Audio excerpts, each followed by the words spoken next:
It's a search dating back to 2002, the sudden disappearance of Rachel Cook. Tony Blahetsky is standing by with new information. He'll join us in a second, but let's provide a little bit of background first. In January of 2002, Cook went jogging in her parents' neighborhood in the North Lake subdivision, northeast of Georgetown.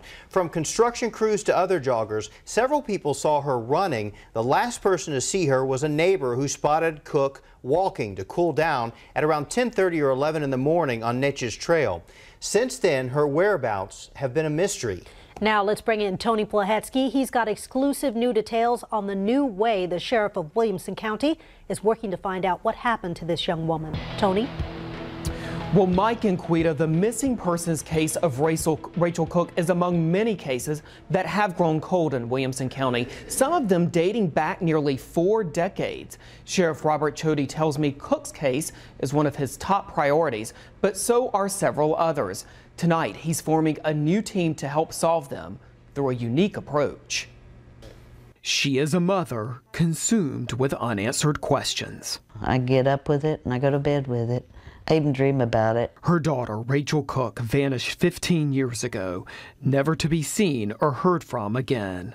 Now, just 4 months into taking office, Williamson County Sheriff Robert Chody wants to solve that case and about 10 other unsolved murders and missing persons cases. So I know that we have families out there that don't have answers. Well, I know we have families who, for some time, who, from their own mouths, who said they haven't had been communicated by the law enforcement agency that is tasked with their loved one's disappearance or death.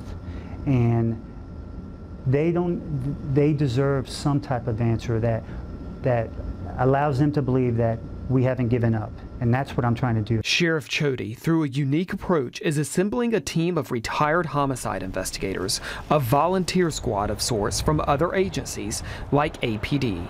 Together, they'll try to figure out what happened to Cook and others whose families have waited for answers. Those unsolved crimes also include the 1988 murder of laundromat owner S.E. Ritchie, who was attacked in the driveway near the community of Shiloh, and what investigators think was a robbery. And it gets new eyes on these cases that have had the eyes of the detectives that are overworked already. Janet Cook is hopeful fresh sets of eyes could help find what happened to her daughter. She says she's at peace, though, that she'll one day get an answer. I know that should I not find it on this earth, I will find it. The good Lord's going to let me know. Now, the members of this investigative team will actually work on a volunteer basis. Instead of a salary, they'll serve as reservists.